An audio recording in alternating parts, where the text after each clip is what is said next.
Thank you all for coming today. I'm going to ask you to check your cell phones, so please make sure that they're off. And I will first introduce you to this inaugural symposium, UN 2013 Grand Rapids, a symposium devoted to commemorating the founding of the United Nations. Again, thank you for being here. And we have on our slate of presentations today, Leon Yacher, who will begin speaking in just a few moments, discussing journalism in post-Soviet societies, a roundtable discussion on the United Nations in about another hour or so, and then we'll have a short break, a break of about 2 hours, in which we will then commence another discussion with Yael Aronoff discussing peacemaking, peace building between Israelis and Palestinians. I'm sure you've all seen the program, and again, I thank you for being here.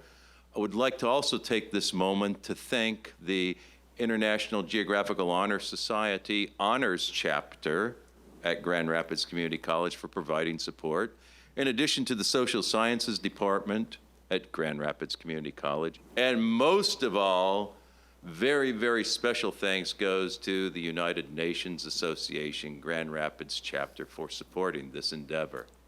Thank you very much, and I hope you enjoy Leon's talk. He's about to start in about, what, another 2 or 3 seconds?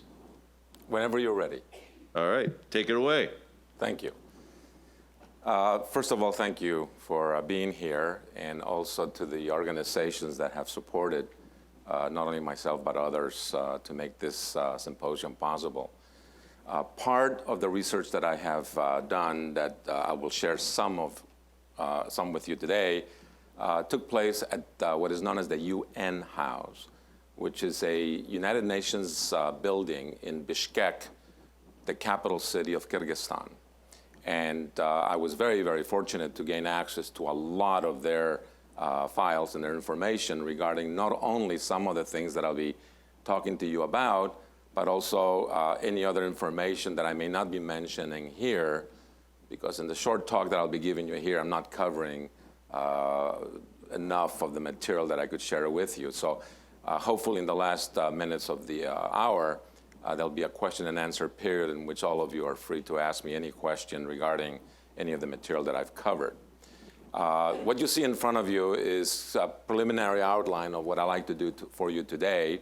The first 3 or 4 bullets are really a background information that I always try to provide to an audience about a region that we know as Central Asia. Central Asia, particularly the former Soviet republics that today are independent republics, countries in Central Asia, are largely unknown to Westerners, and particularly unknown to Americans. In fact, during Soviet times, and the Soviet Union collapsed in the early 1990s, during the Soviet era, traveling to what we today call Central Asia was virtually impossible. The only way you could do that is as a tourist, in which the actual official tourist board of the Soviet Union would literally take you from one point to the other in a very, very scheduled itinerary, which then they would control your actions really to the minute. Once the Soviet Union collapsed, a transformation period went through this region, in which all of a sudden they were welcoming people from various parts of the world, even though at the very beginning, between 1991 and I would say the year 2000, for Westerners, including Americans, it was virtually impossible to get there without a formal invitation from the government, usually in the form of the international or the Ministry of Foreign Affairs of their respective new republics. Obtaining those permissions were on paper very easy. However, in reality, the bureaucracy was so very complicated that really very, very few people were able to travel to this region. My first exposure to Central Asia was in Kyrgyzstan, which is also known as the Kyrgyz Republic. That's the official name of the country. And it was in 2003 when I was granted a Fulbright. And one of the things that I discovered shortly after my arrival in Bishkek, which was formerly known as Frunze, that's the Soviet era name for the town or the city. One of the things that I discovered very quickly, particularly when I traveled to rural areas of Kyrgyzstan, was the fact that many people had never met an American. And so they saw me as the very first American they had ever met, and their reaction to meeting an American was really quite interesting in that the reaction was generally one of tremendous hesitations because everybody knew that Americans are bad people, okay? And they began to realize that Americans are not bad people at all, and part of it is the propaganda that they had received in particularly very isolated areas of the Soviet Union. When you're thinking of Kyrgyzstan or Uzbekistan, any of the new Central Asian republics, you're looking at areas that are very far away from Moscow, yet totally dominated by Moscow during the Soviet era. So the background I'll be giving you is to put things in context. I want to put the region in context for you, and I'm not going to solve the issue for you because there's a tremendous amount of disagreement, not only among geographers, which is what I am, I'm a geographer, but also among other social scientists. So in a conversation with a political scientist or an economist or a historian, we will probably have a very diverse type of viewpoint as to what makes up Central Asia, some of which I'll be showing you in a couple of minutes. In the second half of my presentation is when I'll be dealing with the issue of, in fact, journalism and how the role of journalism takes place. Upon the collapse of the Soviet Union, geographers started rallying behind each other, trying to reshuffle the major regions of the world in terms of their definitions. We were used to, during the Soviet era, that all of the Soviet Union was, in fact, one realm, one big region that needed to be studied, despite its tremendous diversity. With the collapse of the Soviet Union disappeared, and 15 new countries were born, each of them with their own cultural background. In fact, the former Soviet republics, their boundaries were along the lines of the ethnic group that dominated the region. So the Kyrgyz Soviet Socialist Republic was dominated by the Kyrgyz ethnic group.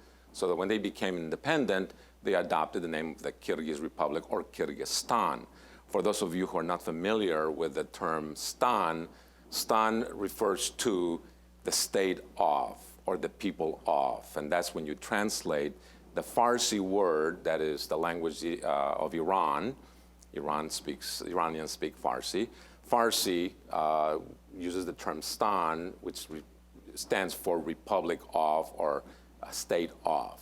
So Kyrgyzstan is the state of the Kyrgyz, Uzbekistan, the state of the Uzbekis, and so on and so forth.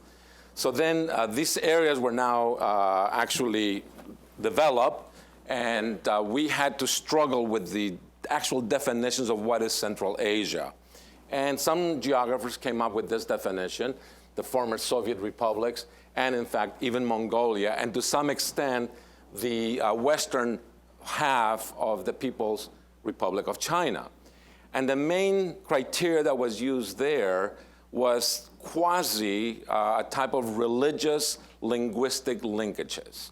With the exception of Mongolia, these areas, Western China and the 5 stands in this case, and I'm skipping one small area as well, and I'll talk about that in a second, there tend to be Sunni Muslims with one exception, Sunni Muslims in terms of their religious practice. The reality is that it's mostly a la carte religious activities. They tend to call themselves Muslim, but they have absolutely no qualm of eating pork products and or enjoying a nice shot of vodka. And so which is both prohibited under Islam. So the idea was, what do we do with this particular region, and why is Mongolia, which is mostly a Buddhist state, part of Central Asia? When you go to Mongolia and Ulaanbaatar, everybody will tell you we're Central Asians, and those people that pretend to call themselves Central Asians are not. They're former Soviets, subjects. So this is just one definition of many of how we divide the world. And in terms of how we geographers tend to look at Central Asia, we tend to consolidate the 5 states of the stands, in fact, in the region. The one exception that I did not mention that I alluded to before was Azerbaijan, which is also a Muslim state, former Soviet republic, but it's on the other side of the Caspian Sea. And really, most people agree that Azerbaijan is really not part of Central Asia, but is more part, regionally, part of the Caucasus, with the state of Georgia as well, and I mean the Republic of Georgia as opposed to the state of Georgia in the US, as well as Armenia. So the reality is that when we look at this region for the purposes of this talk, I'm really referring to the former Soviet republics. I'm not including the area of China that I mentioned earlier, and as well, I'm not including Mongolia. And we can talk about that a little bit later. Now, different definitions, okay? If you look at the official Soviet regional planning policies, they would keep the 4 states, the smaller states or republics, as part of Central Asia, and Kazakhstan, because of its own size, received its own category within the Soviet system. Upon the dissolution of the Soviet Union, then the rest of us simply included Kazakhstan as part of Central Asia, okay? By the way, by virtue of simply being born, Kazakhstan became the 11th largest country in area size in the world. So really, that's the very size of Kazakhstan is quite significant. But in terms of cultural, political, economic ties, they're very, very tied to the other 4 stands.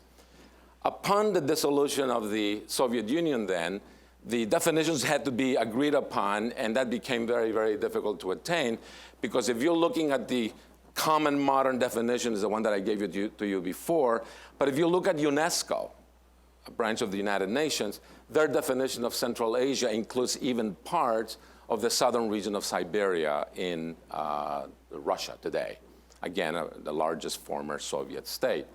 Again, for the purpose of what we're talking about today, the common definition is the one that I will concentrate on mostly. Let's see. In the context of where it fits within the context of the world, the global perspective, one could argue that Central Asia really is in the middle of major regions in the world. In fact, it's a crossroads in many ways. If you were to look at the geography of distances from any of the cities of Central Asia, the distances between the extremes are about equidistant. You know, the distance from Almaty, the largest city in Kazakhstan, or Astana, its capital, its new capital, which is about less than 15 years old. The reality is that the distance between them to the edge of East Asia and or Western Europe is about the same. So in reality, they consider themselves to be part of the center of the world in terms of communications, in terms of potential development. And they do see themselves as the crossroads of major cultures. Those of you who know about the Silk Road, you know the Silk Road, in fact, crossed this area. And I have some slides I could show you a little later along the Silk Road that I've taken in the last half a dozen years. By the way, just to give you an idea, I've been to all of these Central Asian countries and multiple times, although Kyrgyzstan and Kazakhstan are the ones that I've returned to virtually every year, with the exception of this year. This is the first year since 2003 I have not traveled to Central Asia to visit the region.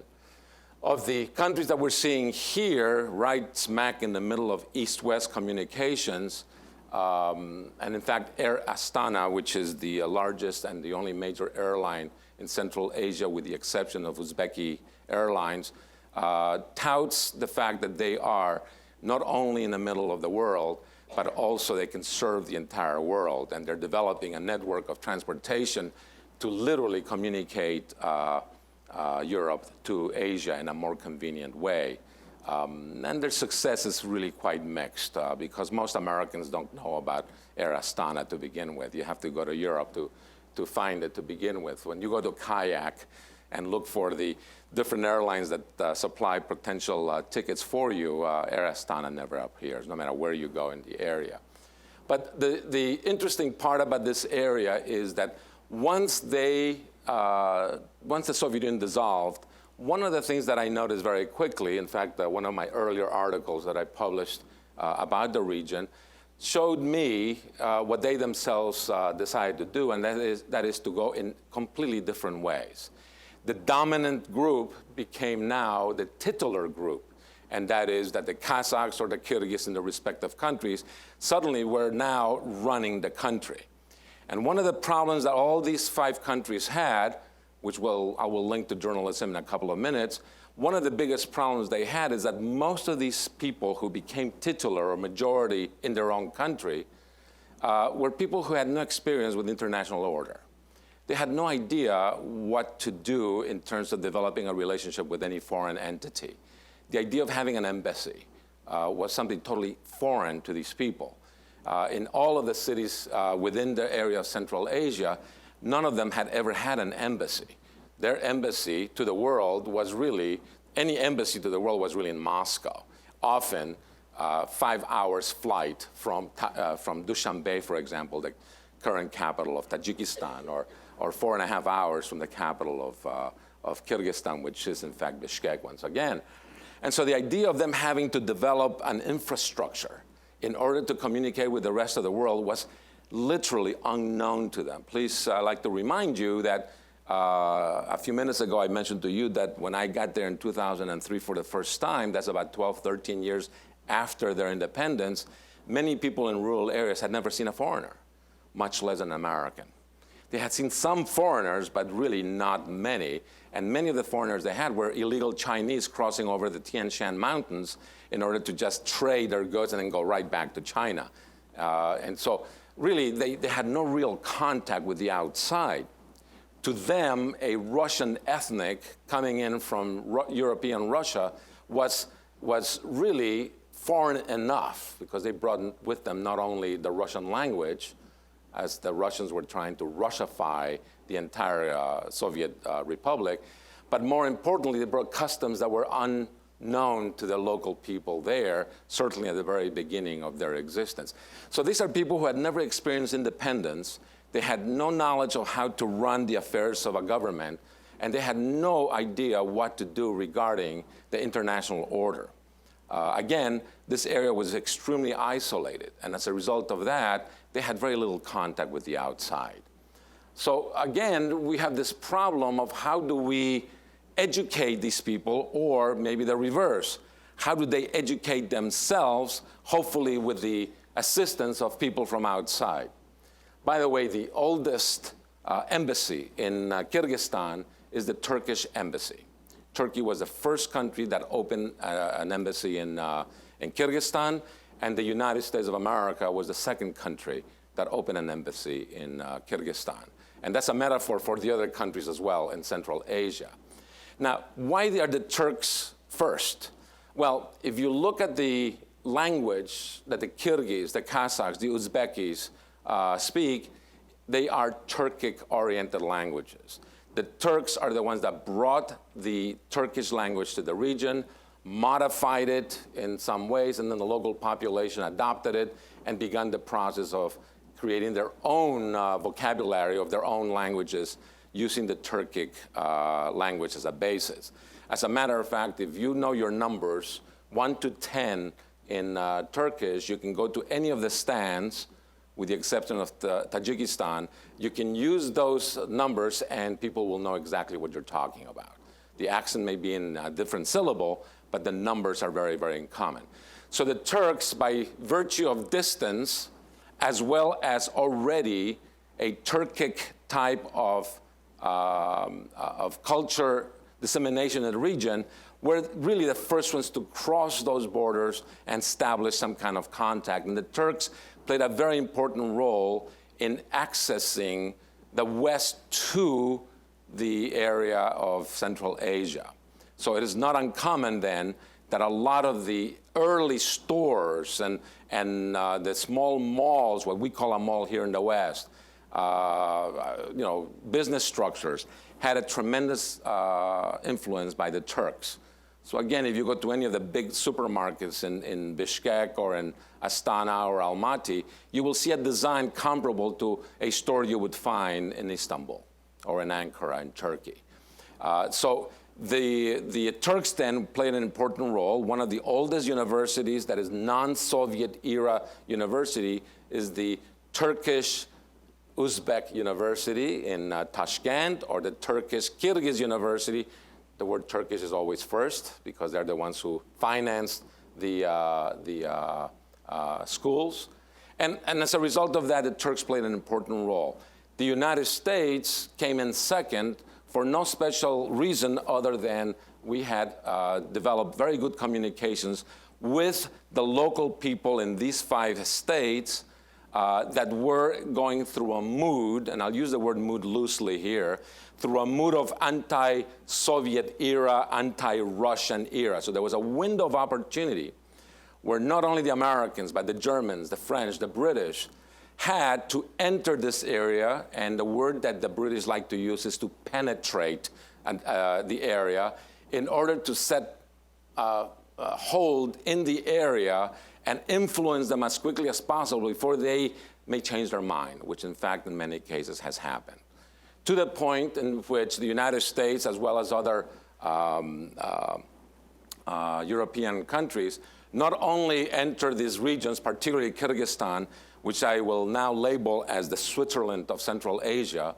It is the most progressive of the 5 countries. It is a more open, at least they're trying very hard, and is where many examples of transitional government can be, in fact, evaluated in a very positive fashion. The United States' success in this area includes the fact that we have one of the largest military bases in the world located outside of Bishkek and the airport, near the airport called Manas, and we call it the Manas U.S. base. In fact, it is the base that the United States uses in order to not only monitor, but also send, military activity to a country that you know as Afghanistan. And so while many of us think of Afghanistan being very far away, and how do we send military equipment over there? Well, it first goes to Manas Air Force Base. And in fact, former President George W. Bush, when he wanted to go into Afghanistan as well as Iraq, when it came to Afghanistan, he came up with a phrase called the Coalition of the Willing. Many of you remember that. Countries that essentially supported the United States or Mr. Bush's efforts to go to Afghanistan. And the Coalition of the Willing, in fact, were based in the Manas Air Force Base, which was, frankly, totally funded by the United States. I know that President Bush said along the lines that it's a NATO action and there's finance from all the members of NATO, but there really doesn't seem to be much evidence that is true. In fact, the number of members of NATO in this area were usually very, very small in comparison to the number of troops that the United States placed in Kyrgyzstan to support the Afghani effort. So the strategic location of Kyrgyzstan to the United States became extremely important, and in fact still is extremely important, not only in terms of the region, but in terms of the relative location to Russia. It was only a few years ago that the Kyrgyz began to move a little more towards their former leaders, the Russians, to the point in which not far from Manas, the Russians also have a large military base, almost the size of the US. Well, I guess I went backwards with no specific pattern. Please notice one thing. This is very important for political geographers and other social scientists as well. If you look very carefully at the shape of each of these new countries that became independent in the early 1990s, notice that some of the shapes are rather odd. Uzbekistan being the funniest of all the different, the most curious of all the shapes, in which it goes in one extreme over here, and then it tends to go backwards like a zigzag between itself and the neighbors, with Tajikistan. Notice that Tajikistan goes this way, and then it turns all the way here, in fact, surrounding this area of Kyrgyzstan.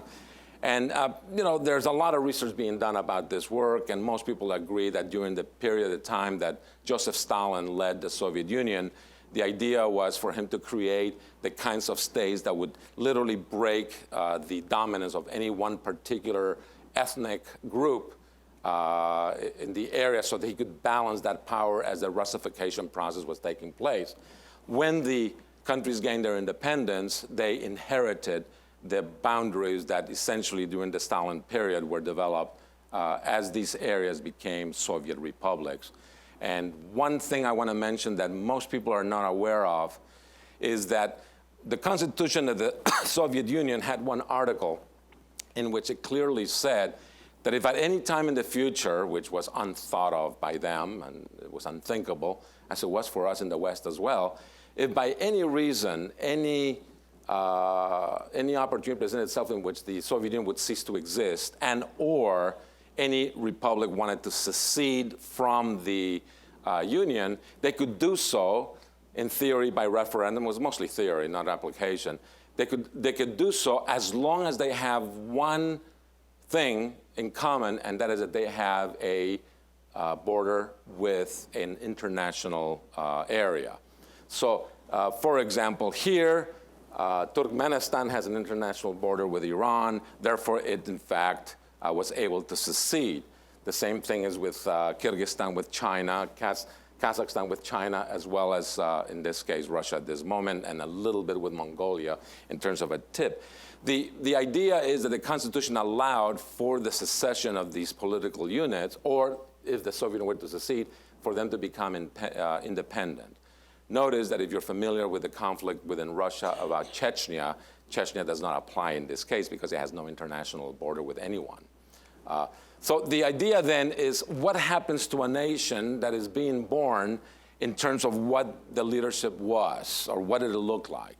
For much of the history of these regions, they were always used to having flags that depended on some other power. The Soviet flag, which no longer exists, ceased to exist, and all of a sudden you have 5 new flags, essentially acting as metaphors of the type of events that were to happen. And what began to happen is that each of them began to literally lead themselves in their own unique directions. There was a time in which political scientists, particularly in the United States, thought, oh, these 5 republics of Central Asia would reunify to create one Central Asian country, and they would follow a common path, whatever that path would be, and it would not be difficult for them to do so because they have a lot of things in common. Common language, the lingua franca of the region today, Russian. They have Islam as their common denominator in terms of religion. They've been Russified to a great extent. They have in common also the very location and the relative location between Turkey as well as China. So they really, a lot of people began to go in that direction. And frankly, that was not a very good assessment at that time. What happens is that each of these countries began to go in their own direction. So what I want to do now is to talk a little bit about the idea of how journalism and how the news tends to occur in various places in the world. And the only thing we can do is begin to classify them by schemas, or schemas if you want to pronounce it that way. And there are several schemas that I want to share with you. One of them is the idea of what is known as a propagandistic schema. This is divided into 2 parts. The top part actually is what the Soviet press used to be like, in which is a totalitarian schema, or sub-schema if you want to go in that direction. The idea is that the state really speaks for everyone. Whatever the state releases as information becomes information. And the newspapers and the media of not only the printed media, but also the visual media, will simply report exactly what the state official word is. One of the major, if not the major newspaper in the Soviet Union was a newspaper known as Pravda. If you translate Pravda into English, it means the truth. Well, is the truth according to the state. And there's no dissent, there's no disagreement. Essentially, it's an official word. There is a second type of propagandistic schema, and that is called the public relations schema or sub-schema.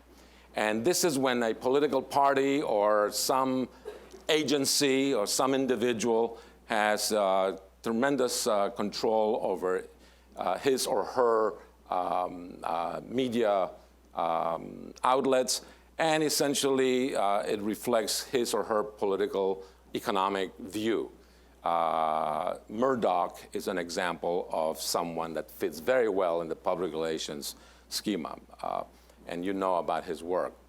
The free press schema, or some people refer to as the Western schema, is really one led by the United States, in which we have supposedly the freedom of the press. The idea that many people think about the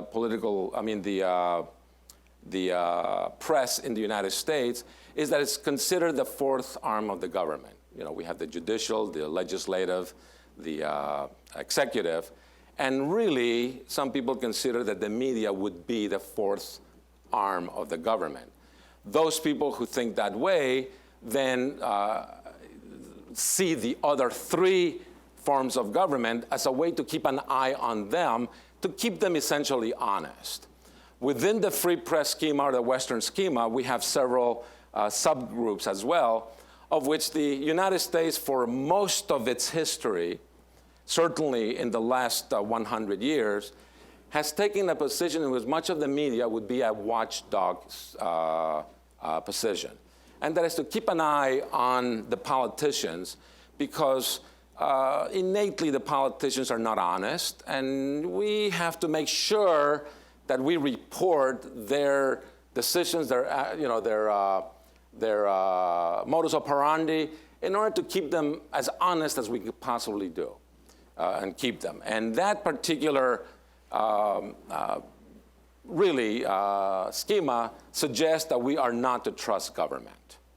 And many of the newspapers in the United States, in fact, follow and had a tradition of following this particular type of reporting.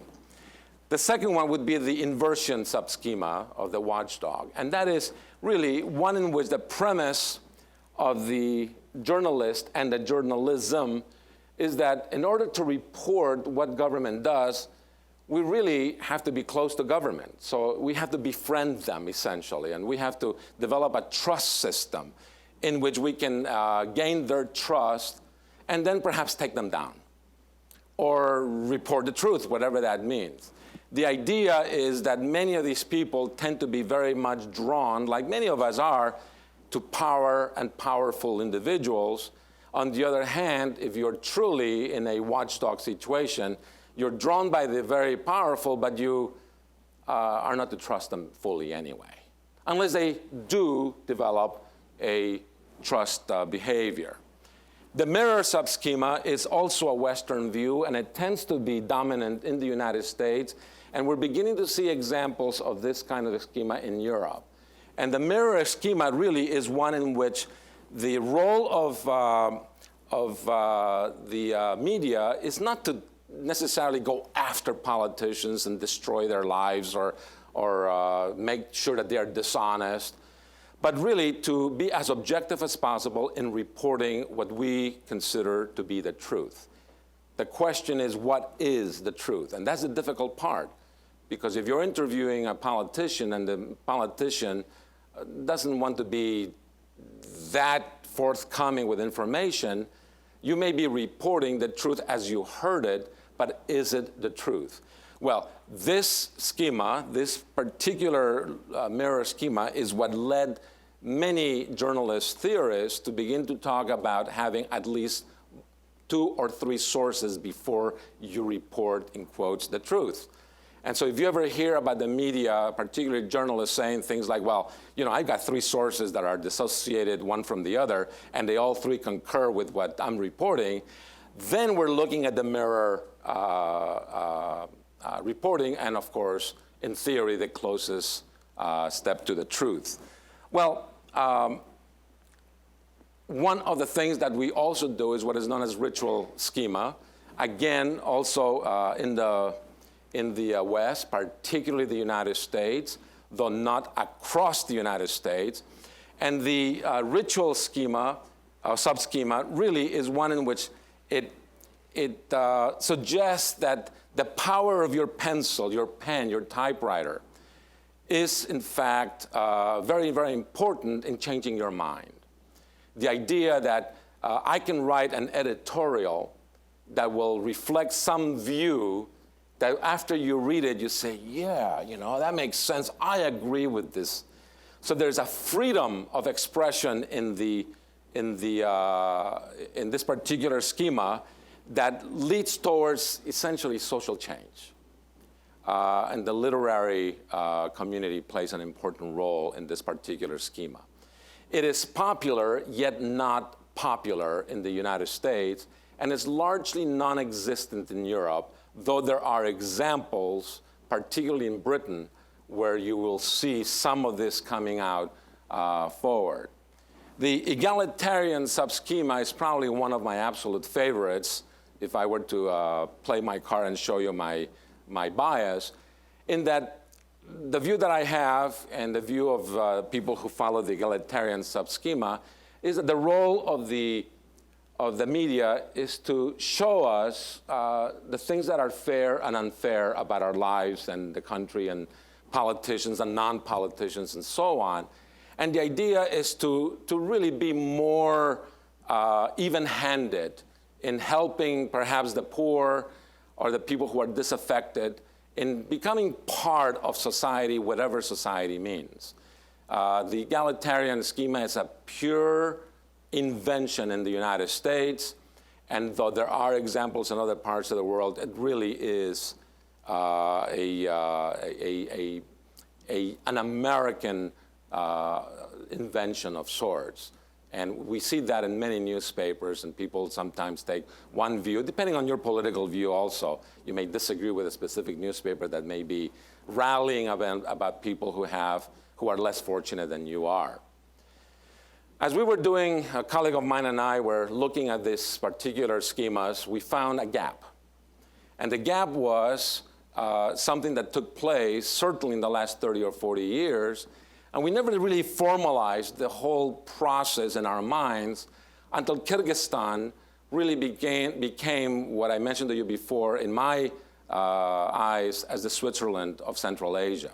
Certainly an anomaly within a region that had been used to having nothing but dictators and totalitarian governments telling you what you're going to do in every aspect of your lives. In fact, even choosing whether you can move from one place to another, you needed permission, sometimes visas, and whether you would be apt to work in a certain job, whether you're trained in it or not. And so in a totalitarian environment, suddenly you come out with Kyrgyzstan saying, we're going to do it somewhat differently. So Kyrgyzstan really led the way in my mind for us to develop what we call a new schema, or the transitional schema.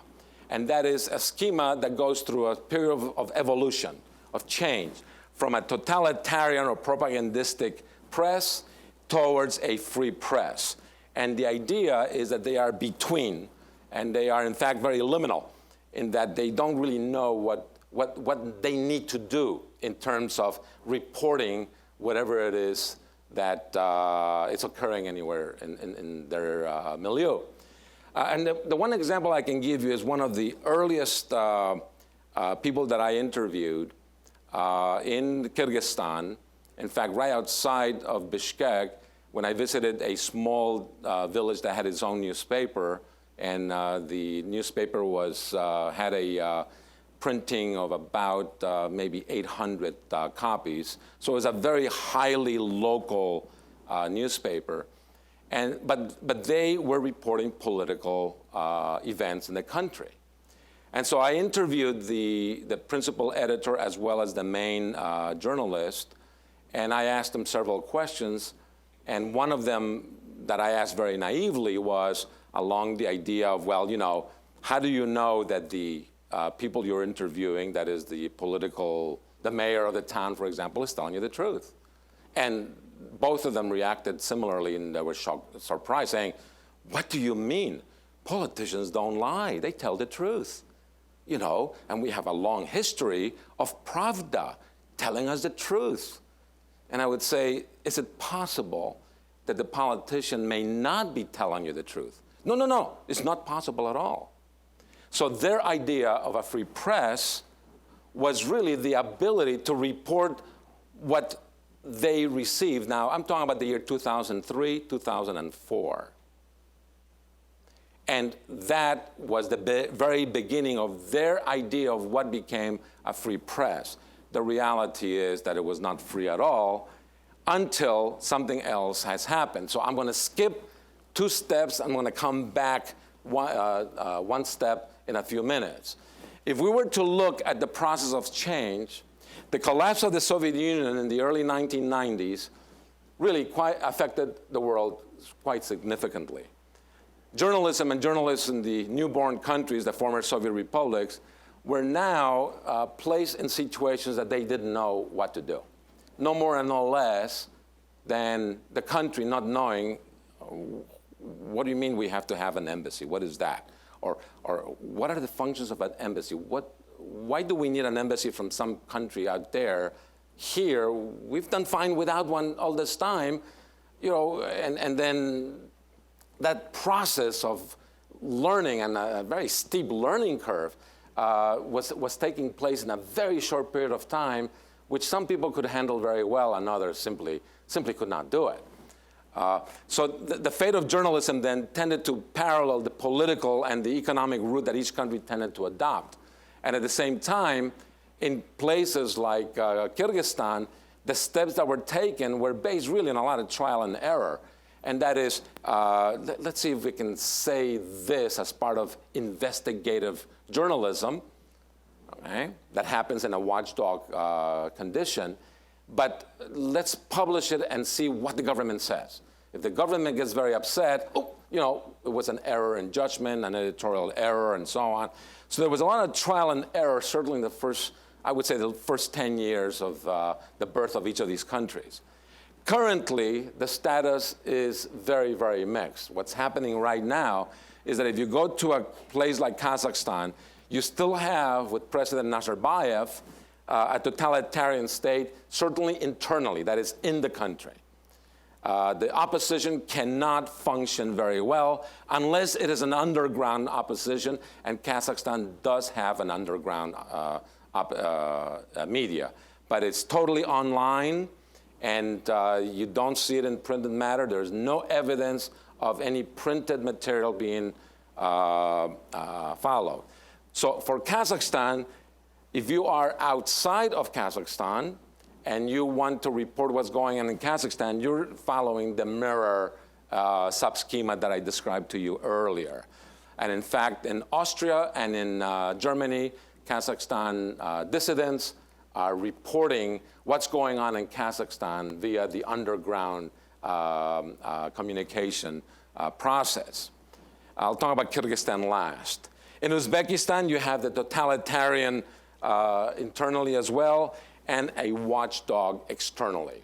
In fact, just in the last month, 4 Uzbeki reporters were murdered in Europe as they were found by the internal police of Uzbekistan reporting what is not the truth, which in fact probably is closer to the truth than what the government is reporting. The president of Uzbekistan, his name is Karimov. He's an individual with a really, really bad temper on a really good day. So you don't want too many days for him to have that are not particularly good days. And I've met Karimov, and I can tell you later, if you are interested, the conversation that I had with his media expert. The Turkmenistan is a totally totalitarian state, and I'll show you in a couple of minutes one slide in which there is a sign that I will share with you about photocopying or Xerox copying, in which it is illegal in Turkmenistan for you to use or to even own a photocopying machine. Unless it's government controlled and you want to have a copy of your birth certificate, for example, that you can do. But if you have a photocopier in your own apartment, your own house, and you get caught, let's just say that you will not do very well. The Tajikistan is totalitarian internally, and it's unclear externally. Not too many people from Tajikistan who are intellectuals or people in journalism have been able to develop any kind of cohesiveness outside of the country. The Tajikis that do leave Tajikistan generally go to Moscow or St. Petersburg in Russia, and they work on any kind of menial jobs they can possibly get. For those of you who are aware about the population in the United States that tends to be very, very, very much illegal, think of the Tajikis in Russia being very much illegal, doing whatever jobs they can get. And like some of the illegal people here in the United States, in the morning they stand in the corner hoping that somebody will hire them to do any kind of job they can possibly get. So there's nothing really to deal with them. Kyrgyzstan remains a transitional state in terms of journalism. And if you're able to read this material here, I will tell you that around the year 2002, 2003, a man called Alexander Kim was the owner of a newspaper called Moya Stolitsa, My Nation, My Country, it's a Russian term, in which he essentially was single-handedly responsible for the downfall of Kyrgyzstan's first president, Askar Akayev. Alexander Kim, to my knowledge, is still alive. He must be easily in his 90s. I interviewed him many different times. But for him to be this successful, let's just say that then, as it is almost the case today, journalists were beaten, they were murdered, their families were threatened. It was not unusual for journalists, particularly a male journalist, to first lose a brother, then an uncle, and eventually a wife if they persist to do the kinds of illegal things that were going on. This is in Kyrgyzstan, which is a country that's going through transition. In the other countries, it's even worse, and I can give you examples of that as well. The idea here is that when you look at a country like Kyrgyzstan, which is the only true democratic country, if you can use those terms loosely, in the former Soviet republics of Central Asia, the idea is that they did have different presidents. Akayev, who's the first one to be deposed by Alexander Kim in that newspaper, Moya Stolitsa, he is today in Russia. His successor is a man called Bakiev. He's now in Belarus. He violated every human right possible. He brought Kyrgyzstan backwards 5 years easily. Today, we have President Atambayev, which in fact is the first president to democratically be not only elected, but become president, replacing Otunbayeva, a woman called Rosa Otunbayeva that was in charge of the country for about a year after Mr. Bakiev was literally lifted physically out of the country. All of his family, by the way, are under indictment for human rights abuses and so on and so forth. When Bakiev became president, he thanked Alexander Kim profusely, gave him all kinds of benefits, and even members of his staff, including a couple of reporters, became ambassadors in one case in Austria, a woman that I happened to meet in Austria, and then I subsequently met her in Kyrgyzstan to try to understand the whole process. Well, the idea here is that the transitional process usually means that you're taking 3 steps forward and 2 backwards in the idea of trying to become a more free press-oriented media. There's one comment I want to make before I stop, and that is that I'm not including in any of my discussion what is known as the yellow press. And you're familiar with the yellow press. You know, the yellow press is the press that really has no real journalistic practices. You know, magazines like Globe magazine in this country, or what's the other one that has the highest number of sales in the country? I forget the name of it. It's a press that is able to say anything they want without any verification of the truth. And it's not a particularly, they're very sophisticated in disseminating false information. but is not to be considered very reliable. So my discussion has nothing to do with the yellow press, which is a different discussion, okay? Since I'm running out of time then, I just want to show you one more slide, and that is the idea that Kyrgyzstan, because of the democratic principles that they adopted, and again, I can give you the historical background why Kyrgyzstan yes and the other stands no, and why Kyrgyzstan is significantly different from, say, Afghanistan and some of the things we've learned from that part of the world. We can talk about that if you wish in the Q&A.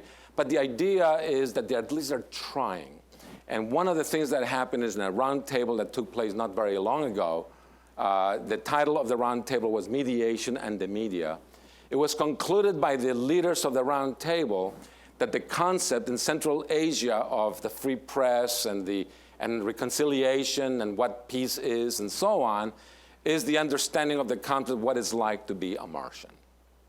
In other words, even though Kyrgyzstan has been independent since 1991, they're still struggling with the idea of what is the truth, what is logical, what is not logical, and they're very much in the infancy, and they're way ahead of the other stands when it comes to that understanding. The website that I put in here will give you the whole report of what took place during that particular round table.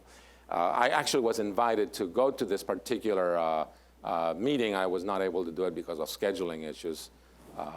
My real job sometimes prevents me from going anywhere. So the idea is that part of what Kyrgyzstan was showing in their evolutionary process encouraged outside forces, the United States being one, to try to help the media, the opposition media, and the watchdog media, as misjudged as it was, and as innocent as it was, and lack of experience was taking place, that they were being given guidance and workshops. In fact, there's a colleague of mine at the University of Michigan who has gone to Kyrgyzstan and gave workshops on how to do reporting. He's a journalist. And there are other people who have done the same thing. Many political scientists and myself as a geographer have gone there and tried to provide them an idea of what it's like to do some reporting. I am not a journalist. I'm not a reporter by any means. But certainly, I have looked at how this particular works, because the ultimate goal that I have is how this journalism influences culture in a country, the cultural geography of a country. More importantly, the whole idea of how the role that journalism plays, particularly the printed media, is that it's what I call the now history. So a newspaper really is writing today's history that will become a historical event or a document much later that you and I can refer to and evaluate in a good fashion, okay? Or not necessarily. The USA has provided what I call underground money to not only provide a printing press, an actual printing press machine, as well as 4 generators that produces electricity when the government decides to shut down the electricity in a particular neighborhood or particular building or along those lines. The printing press that is underground in Bishkek, in the outskirts of Bishkek, and yes, I've been there and I have some really neat photographs that I'm not supposed to have, is a printing press that produces 26 newspapers that are distributed to all 5 former Soviet republics in the region. And so often I am, let's say, in Tashkent or in Ashgabat, the capital of Turkmenistan, and I see this one newspaper that I know was not printed in Turkmenistan. It was printed in Bishkek. Well, I can keep going, but I'll stop at this moment to give you an opportunity to ask questions. This is a Turkmeni word. In the Turkmeni language, there is no word for Xerox copy. And so they phonetically use their Xerox kopia, using a little bit of the Turkmeni language and the Russian. And 800 manat. Manat is the currency of Turkmenistan. The Xerox copy, like I mentioned to you before, is owned by the government. The government owns everything. And you can photocopy your birth certificate, any document you want that is considered proper by the government. But as I mentioned to you before, if you own a Xerox copy in your own private dwelling, be sure you don't get caught. Leon, thank you so very much for a very informative lecture. Before I open up the floor for questions, I just want to say this is fascinating in many ways. Here we are in the United States. Many of us have our own copiers in our homes. We have our own computers. And here, you can't photocopy anything other than a birth certificate or something like that. Yeah, what's interesting is that the Turkmenis, the former president of Turkmenistan who passed away of a heart attack, actually on the day that I actually published an article about him, and I desperately called my editor saying, you got to change the ending of this paper. It's still late, it's already out. The Turkmenbashi, who gave himself that name, and Turkmenbashi, translated into English, means the head of the Turkmen peoples. He was inspired by a man called Ceausescu, who was a dictator in Romania when, during the Ceausescu dictatorship in Romania, he passed a law that no one could own a typewriter. And so Romania remains the only country in the world where it was illegal for you to own a typewriter. And that inspired the Turkmenbashi to do the same thing with photocopiers.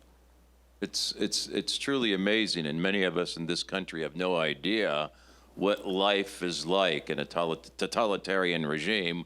We've really, in many ways, been fortunately spoiled. Very lucky. Do we have any questions for Professor Yacher? Any questions at all?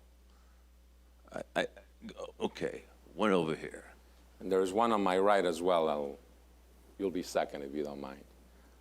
Professor, I have a question. While we're providing all these sources and to these countries, are we really helping them in long run, or we damaging the short run? Because it looks like we are, as a politician, we are. You're asking what has become the mantra question for many people, including myself, that are really trying to understand these regions of the world. The best answer I can give you is yes to both. In some ways we're helping them, in other ways we're certainly not helping them at all. And it depends what criteria you want to use for this particular event in itself.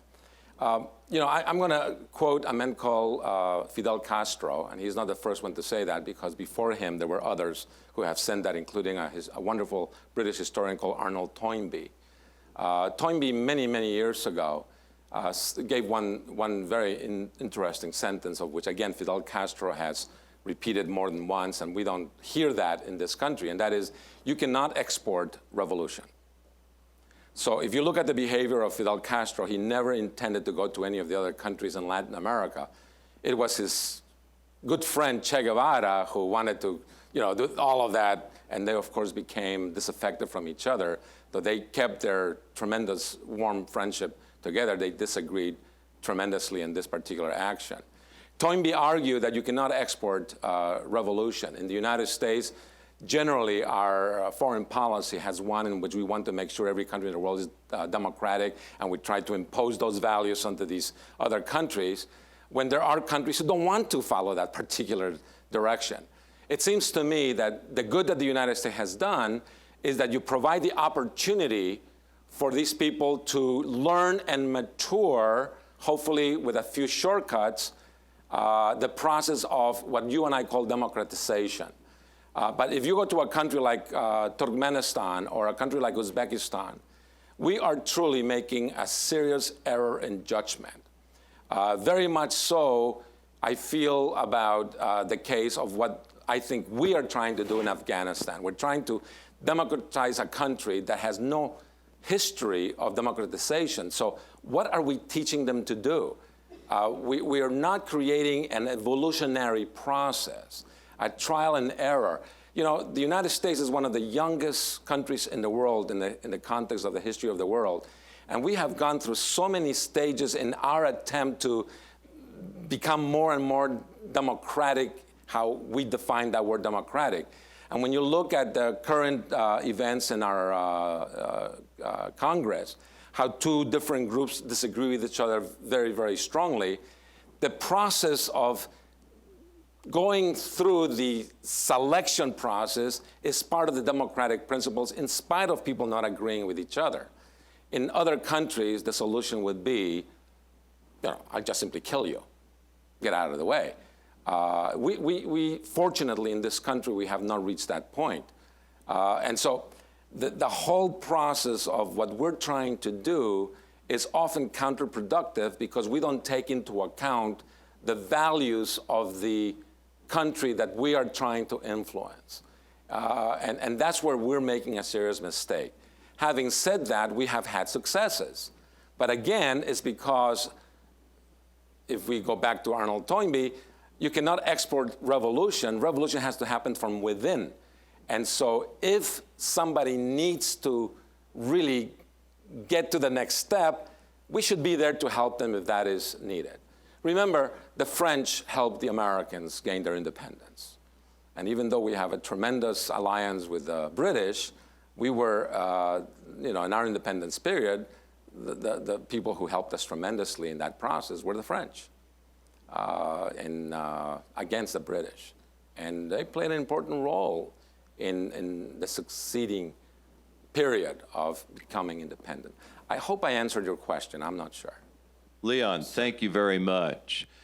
I'm going to suggest that if you have other questions, to please come up to see Leon in just a couple of moments, because we'll close this session in just one moment, and we're running out of time, and I know some people have scheduled their day around this particular session as well as others.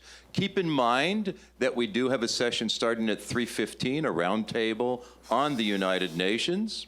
There will also be a talk at 6:30 devoted to peacekeeping, peacemaking between Israelis and Palestinians. Lastly, I would like you to please be aware that there are applications for membership to the United Nations Association at the back table. The United Nations Association has generously sponsored much of this activity today, and we are also raising funds for the Campaign for Female Education in Africa.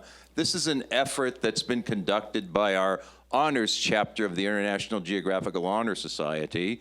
And through that fundraising, we are selling calendars and also T-shirts. They're actually pretty good items. So please, feel free to come down and speak with Professor Yacher. First, a round of applause, please, and thank you all for coming. Thank you.